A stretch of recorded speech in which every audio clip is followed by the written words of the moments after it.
So we've now looked at terminal and playgrounds, and hopefully you're becoming more and more familiar with that. And again, as the course goes on, you will become very familiar. So let's move on to the next area, constants and variables. A variable is a place in memory that allows us to store a value. We need to be able to store a value so we can use it further down the track.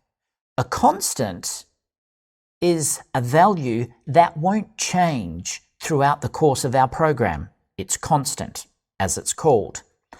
As a programmer, you're going to label these with a meaningful name. So we're going to give these variables and these constants names. So a variable, when we go about creating it, a variable is something that changes throughout, the value changes throughout the course of the program. So it might be, for instance, in a game, a score. The score continues to go up and it may go down. So it's changing on a regular basis. The syntax that we're going to use to create a variable is, as you see here on the slide, we have this thing var, which is a keyword. Then we have the name of the variable.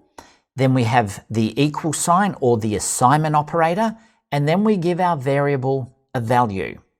And there's a couple of examples there of creating those variables. Let's take a look at constants now. Constants are a type of variable, but the value within it does not change throughout the course of your program. For instance, my name is David. My name doesn't change. It's always David. It's constant.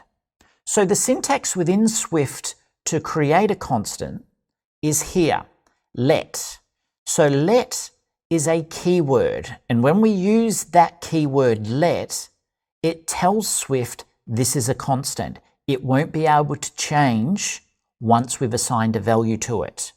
So we have let, then the name of the constant, and we have the equal sign known as the assignment operator, and then we give it a value.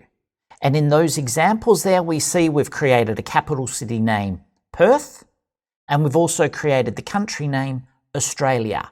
Both of those values will remain constant throughout our program.